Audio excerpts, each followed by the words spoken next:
Mbote mingi na balandi nyonso ya Espoir Télévision batu na rassure que botondi sami belé devant ba etando ike na bino na ba misusu bazuli baku ya na biso na nzela ya internet grâce à chaîne na biso YouTube Espoir TV officiel. Nous allons être mingi ko présenter les sous émission na bino oyo Congo na biso Congo o eza ya nga eza yo eza ya biso nyonso émission o epesa biso les sous bolingo ya mboka émission o epesa biso assurance pe espoir glorieux ya mboka na biso pona lobby émission oyo esangisaka ba congolais nyonso tozala bomoko tozala toujours unis pe esangisaka biso na kati ya koluka solution pona ete mboka na biso ekende liboso. Lelo naza na sengo mingi parce que na bino toko développer 4 sujets makambu 4 oyo toko meka mpe ko analyser ko décrypter pe ko luka ba conclusion nango à travers émission na bino bolingaka mingi Congo na biso. Na 4 sujets toko lobela mingi o etali ce qu'on doit retenir de la visite du chef de l'État au Salaki na mboka ya Chine.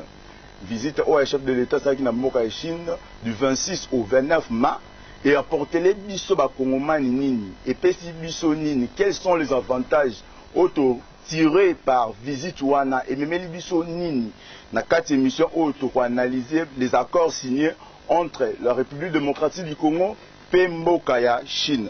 Na deuxième position tokolobela attitude ya population o ezwaka tant pays eza agressé ou bien attitude o population ko kozwa quand il y a un ça ne va pas tant mboka ezokende ndenge longo banité peuple ko manifester ndenge nini attitude na bango ekozala lolenge nini ba ko agir comment toko meka mpe kolobela yango. Na troisième position toko analyser o etali tribalisme toko tika kolobela yango te aussi le temps ezali kozwa ampleur na mboka na biso Congo. Tribalisme biso tout oyebi ya yango ememaka kaka mabe na mboka bokabwani pe ba trahison surtout la haine yango ekrea mara mingi na o etali tribalisme pe na suka toko sukisa le fait o toko momona mikolo la multiplicité ya ba parti politique. Ma multiplicité ba parti politique na mboka na biso ekomi ebele zo kriame koleka na ba entreprise tozoye baté ceux qui la multiplication ya ba parti politique yango ne remplacer ba entreprise to ba société na mboka na biso tozoye ba lisusu te ne na kati émission oyo toko mekampe ko analyser point par point ya ba sujet oyo tolobeli eza devant bino devant l'écran na bino eza bolobeli ya peuple na kombo ya Emea Akujo, l'homme selon le cœur du peuple. Pour nous continuer les sous ceux qui toza maloba moko na régie na ko senga na régie a balancer les biso non chanson patriotique pour na éveiller sous conscience na biso régie.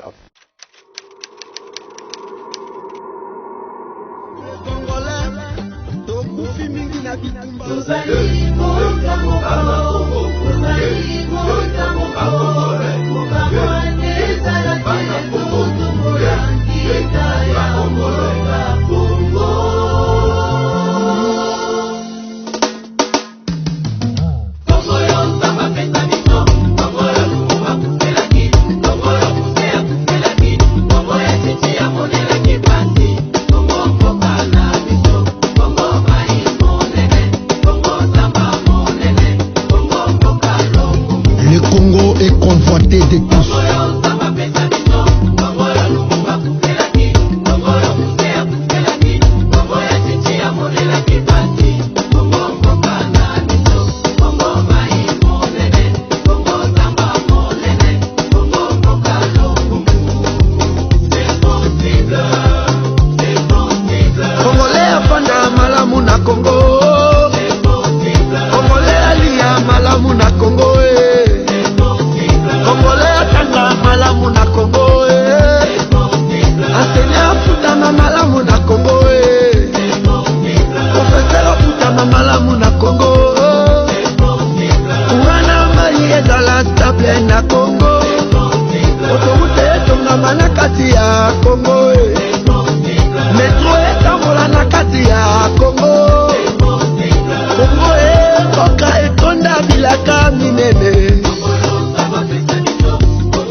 Congolais, soyez fiers de votre patrimoine.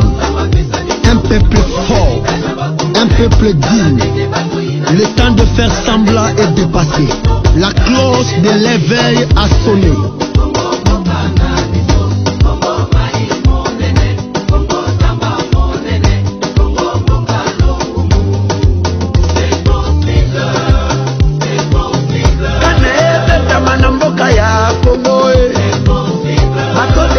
Na mai ya Congo, chômage esila na kati ya Congo, bajene bakoma millionnaire na Congo, fonction esila na kati ya Congo, barebele bakende mosika ya Congo, ebola esila na kati ya Congo, bopeto ekota na kati ya Congo.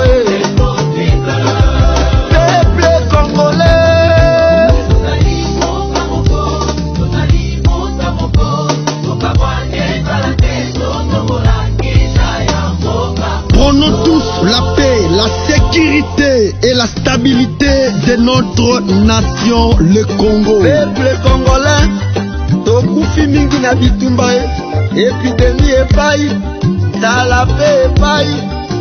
Bana nyonso Congo tosimbana na loboko, kaka bambonge bitumba mipepe toko ya teo, tokolonga tokolonga tokolonga kati na Yesu yota salama, India Congo itafanikana, ni bienzeka mubogu mwani bienzeka o, atandele kosimba o atandele o, yota salama o. Anduku yangu ya Congo furahi na kuwa karibu.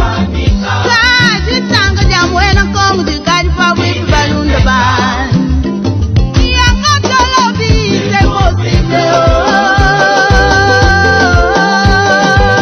Nous voulons la paix et non la guerre au Congo. Cultivons l'amour et non la haine, peuple congolais. Na bolingo na nzambe, justice salema pona peuple nyonso ya Congo. La justice élève une nation. La corruption, le détournement, l'injustice empêche une nation de se développer. Asoda mafuta mamalamu na Congo, policier afuta mamalamu na Congo, magistrat afuta mamalamu na Congo, fonctionnaire afuta mamalamu na Congo. Zambé ngolu na yo kita likolo ya mboka oyo. Le Congo que tu as fait se prosterne devant toi pour te rendre gloire, ô Éternel, à cause de tes prodiges. Jésus-Christ, merci d'être là dans notre nation.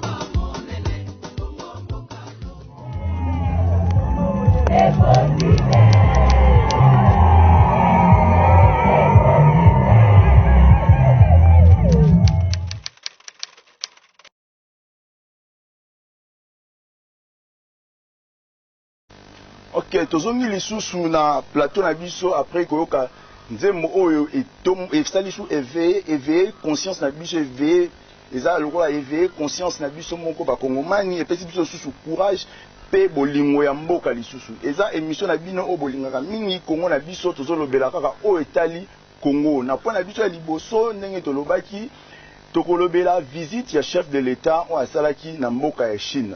Akindaki kuna Uta asalaki 4 jours du 26 mars au 29 mars. À travers voyage naye asinaki ba accord rebelle pe akutanaki lisusu na mokonzi ya Chine. Mingi akendelaki na makambo o etali économie, défense, technologie et commerce entre les deux nations, c'est-à-dire entre biso na Chine. Na mon introduction bakutanaki na homologue chinois Xi Jinping. Xi Jinping, président de Chine, a souligné sa volonté de consolider encore coopération pragmatique entre RDC et Chine. Pelisusu a encouragé qu'il y ait coopération bilatérale entre biso na Chine et mekako kolisama et koma coopération globale, donc dans tous les domaines, entre biso na Chine, tout mais qu'on peut changer, tout évoluer, coopération na biso, et l'on a un niveau de relation bilatérale simple, mais tout comme un partenariat global entre biso na Chine. Dans mon introduction, président Tshisekedi a dit apprécier pour sa part l'histoire de la Chine et son combat mené pour défendre sa souveraineté. Souveraineté à Chine, tout est bien haut. Nabitumba o ezo lelo na kata Chine entre mécontentement entre Chine et Taïwan.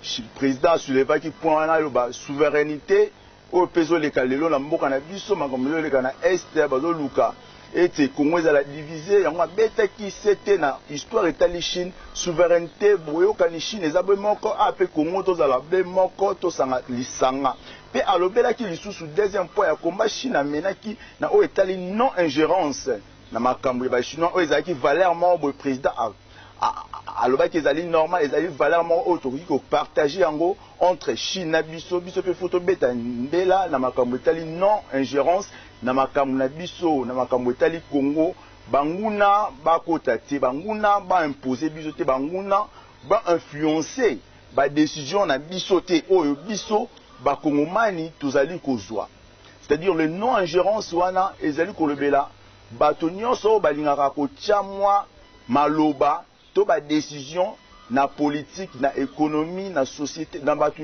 ba paramètres nyonso esalaka ke mboka ekende liboso. Non ingérence wana ezali ko planer na tous les domaines de la vie. Yango wana président de la République na mboka ya Chine alobelaki likambo wana ya non ingérence makambo ya Congo ekobongaka kaka entre biso moko ba congolais. Na troisième journée ezalaki esengo mingi ezalaki journée capitale ya voyage ya chef de l'État na mboka ya Chine parce que ezalaki na troisième journée bapasaki na certains accords entre gouvernement congolais na gouvernement chinois. Il y avait des accords entre les mémorandums d'attente sur l'investissement et l'exploitation écologique des ressources naturelles de la République démocratique du Congo. Biso moto yebi tozana ba richesse belé tolobaka ezalaka non exploité, mais grâce à voyage chef de l'État, ba ressources na biso naturelles et kozala exploité écologique tozana na ba forêt na biso o ezara tout monde aka forêt mais toyebaka nini tosala na ngote. Mais grâce à ba accord wana tokomeka mpe ko exploiter ou ebengami ba richesse écologique na mboka na biso. Ba deuxième accord ezaki un mémorandum d'attente sur l'échange et la coopération en matière d'information. Le monde évolué, monde comme monde il y a d'information. Biso to ebi ke Congo na biso tozana na niveau ya kozala na ba satellite te, mais Chine azana ngo des gens vu que Chine azana ngo akoki kopesa biso ba information to mona ba soda bazo ke les guerres bazo bunda na est wana soki déjà Chine azali ouvert kopesa ka biso ba information concernant ba positionnement ya binemi et kozala déjà eloko moko ya malamu oyo. Deuxième accord oyo komemela biso oyo etali attente sur ba information coopération avec information et komemela biso biloka bien pour que Congo ait avancé. Ba sinaki sous un mémorandum sur la coopération de la développement de l'économie numérique. Neto yebi mikolo et au monde ezo ko évoluer eza ko kende liboso minito to komina numérique. Il y a des nouvelles technologies qui s'appliquent maintenant sur les scènes mondiales. Grâce à cette coopération, on va essayer en paix d'imiter la Chine parce qu'il y a un musique déjà au Italie numérique. Grâce à l'accord signé dans un avenir proche et comme la biso, avantage et belé pour que Congo na biso est à la présentable, est à la niveau mondial, est à la peine à place naïe ou à occuper, et à la respecter. Na ming les sous qui accord pourtant sur la formation, sur la promotion plutôt du développement d'une croissance verte et la coopération entre les deux chaînes nationales, à savoir la CGTN et la RTNC. Deux chaînes nationales basées sur la coopération professionnelle, la formation, la nouvelle technologie, grâce à l'accord Oyo, Chine a Rokangela, les journalistes na biso, les portes à Rokangela, la biso technologique na bangote, technologique na bangoane koya a na RTNC. Paix chaîne nabiso nationale évoluer, peut échanger leur manière de faire des choses. Selon selon le texte de la déclaration conjointe consultée par nos rédactions ont fui consulter parce que dans chaque réunion ou dans chaque rencontre entre les chefs de l'État, ils ont une déclaration conjointe où ils ont signé par les deux parties. Donc, wana et englobaka, oyo deux parties, indimisami kusala na avenir proche. Na katia accord wana, la partie congolaise s'engage à améliorer l'environnement commercial, à fournir des conditions favorables aux entreprises chinoises pour opérer dans notre pays. C'est déjà un avantage pour ce qui concerne la commercialisation des produits chinois dans notre pays. Ça va nous permettre à ce que Tokolisa avantage à prix à bilo qu'on a sur le marché. La population congolaise a le prix est à l'écolo. Mais ce qui est que accord oyo ezali signé pe eza mis en œuvre et de eux que prix na biloko ba commerce ezala favorable ezala ba prix ezala na prix mort réduit ezala na prix mort favorable pour que makambu etambola lolenge et longo bani et à fournir des conditions favorables aux entreprises chinoises pour opérer dans le pays et protéger efficacement les droits et intérêts de la nation. Signifie quoi? Entreprise chinoise et Kobanakoya en Congo pour opérer, pour teka biloko na bango, bako respecter ba règlement, bako respecter ba impôt, bako respecter le oignon se sengeli pour que l'État congolais a joué na perte T. Azala toujours à la lune. C'est-à-dire, l'entreprise chinoise, on a le commerce à l'amboka et qu'on respecte les règles de jeu. Il y a un mot qu'on a vu au Congo, qu'on respecte de A à Z. Il y a une déclaration conjointe et les entreprises chinoises doivent se conformer aux lois et aux règlements de la RDC. Les attaques bakoya pour exploiter biso non ou bien bakoya pour imposer biso système na bangote mais bakoya kozala sala ezala conforme na oyo mideko ya Congo et lobby pour que Congo abima perdante. Cette déclaration conjointe n'évoque pas déclaration conjointe wana parce que toyoka ki ba Congomani ebele ba beti sete ba komeni kolobaki oh accord wana ba ke pour ne pas ça la révision. Il y a encore signé en 2007, oh, et c'est là qui est signé par l'ex-président, gouvernement et ex-président Joseph Kabila en 2017 avec certaines sociétés chinoises, certaines entreprises chinoises en contrepartie, bango va exploiter, minerais où ils allaient se retrouver dans le sud-est et à Congo, en contrepartie, bango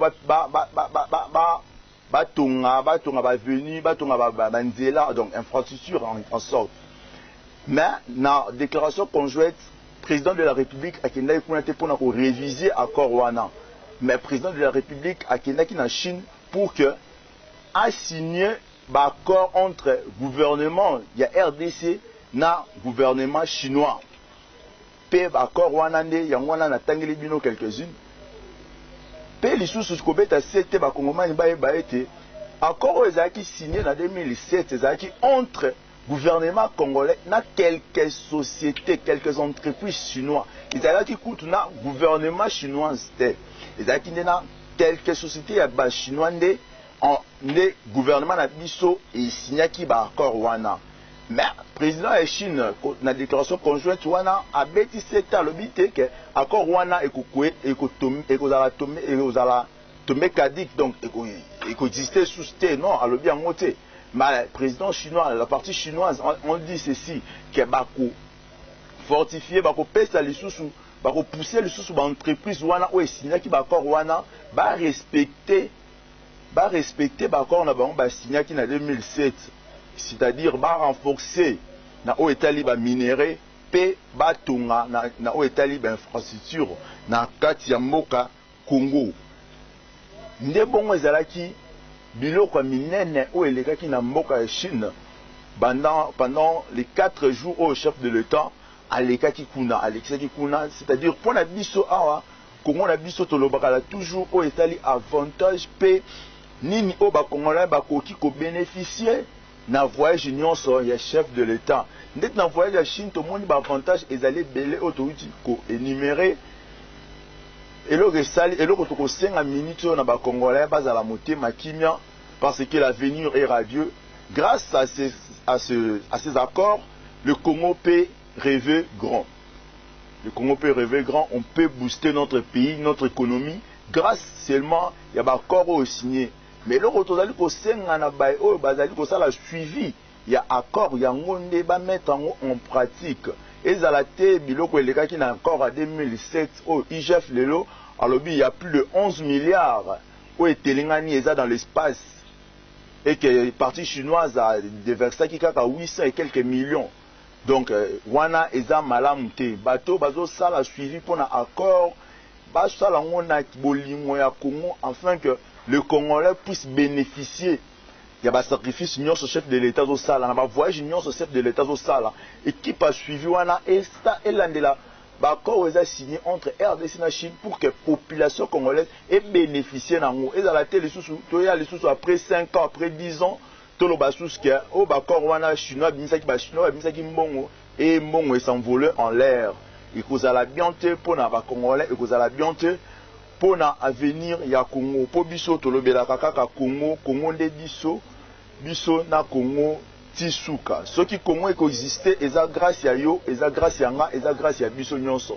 Yango ce que zuma libaku yako occuper la poste publique, c'est-à-dire aux travailler dans l'état du gouvernement, aux députés, aux la fonction publique, ça là na travailler dans bolingo ya mboka enfin que Congo kakande est gagné.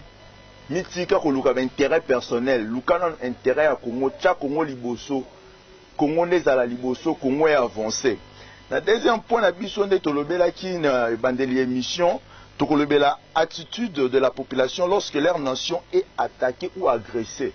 Quand il y a un ça ne va pas dans Moka Congo, quand il y a un ça ne va pas dans un quelconque pays, comment sa population réagit? Comment la population a bango et multiplier fort. Tant qu'on a la population, on a un peuple simple, on a un gouvernement, un gouvernement, un député, un politicien, biso tout toujours fournir, toujours formé au Abegni na Congo ya Congo. C'est-à-dire comment on peut réagir lorsqu'on est agressé? Tout ça la nengini, tout le monde a lelo na mboka ya Ukraine. Comment les Ukrainiens au basala qui ndendi ba réagissent qui? Quand ils étaient agressés, quand ils sont agressés par l'autre république, la Russie, tout le monde a bolingo nini patriotisme nini Ukrainien bazali ko manifester à travers la loi au bazali ko voter na katia parlement na bango au monde que ba loi neza ko avantager peuple au monde que ba loi neza ko encadrer situation actuelle ya mboka na bango au monde que makambo homme politique na bango ba déclaration ba homme politique ezo ko encadrer na o ezo leka na mboka na bango mais les autres au monde na RDC est agressé mais au komona coin moko ya province mo be na coin c'est comme si makambo ezo leka na est etali bango te ba prix à dollar o ezo matin midi soir etali bango te bandare alimentaire o ba prix ezo changer temps midi pourquoi etali bango te mingi ba congolais mingi bazali ko s'occuper kaka na o etali ba avantage na bango mais ba avantage général o eza pour la population nyonso bazali ko kiper yango lisusu te. Maintenant nous allons parler de l'agression. RDC est agressé mais qu'est-ce qui se passe à l'Assemblée nationale na biso? Quelles sont les lois, quels sont les débats o ezo sala makuna? Est-ce que ba débat wana ezo même avantage pour que ba troupe na biso ba ki na contre-offensive? Il y a M23 ou bien ba débat wana ezaraka pour na basalaka ba buzz. Minute en Assemblée nationale le gozo pesanga y passe ezai que mingi bazo proposer ba loi o ezo ko encadrer la situation du jour T. Ozo mona ba l'Assemblée nationale ba ju temps il y a aussi ba débat na ba futilité.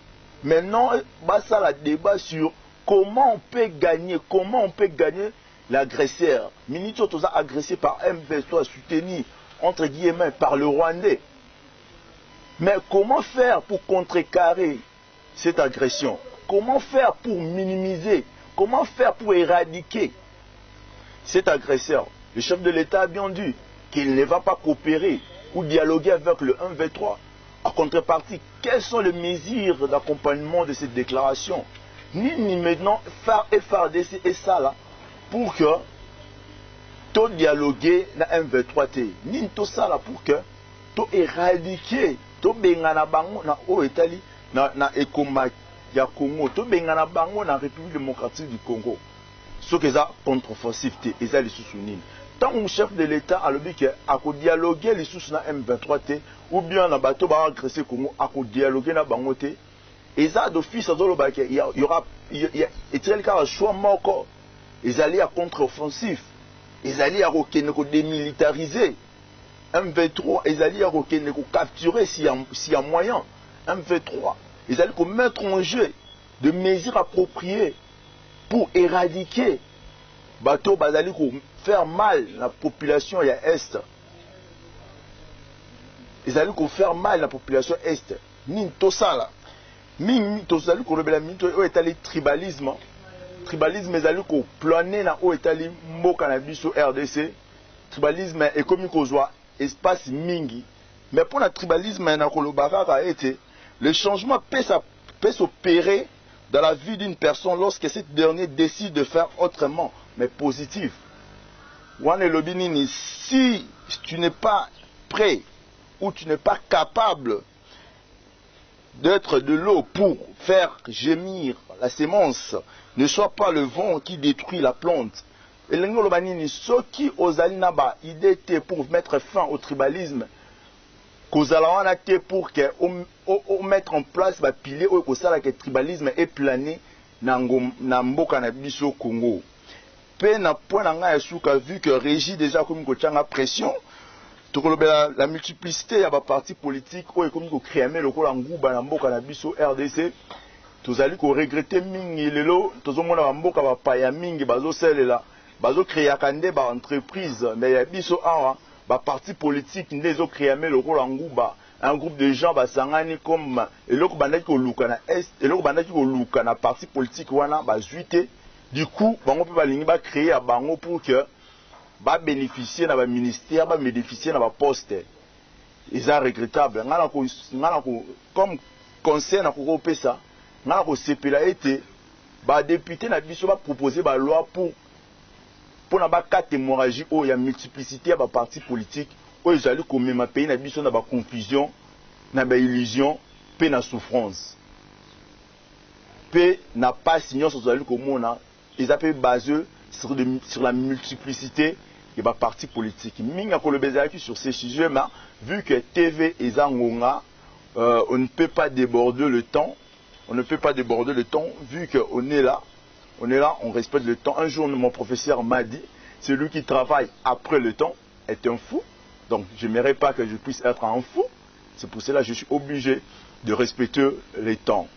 Dans l'émission Nabiso, tu levé là qui 4 points, visite à chef de l'État, attitude de la population autour aux alentours face, ceux qui basent agressés, tu levé l'épée tribalisme, l'épée multiplicité, il y a un parti politique.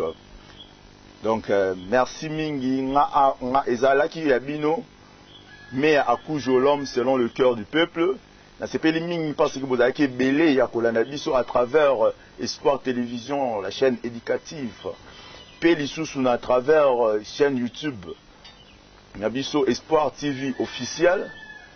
Na sepeli ki Mingi, vous avez été belé, Mingi nazali kosenga te mettre en pratique pour que Congo Nabiso et Kende Liboso. Merci na caméraman, merci l'équipe technique. Ngai Nabino Tokutani au prochain numéro. Merci.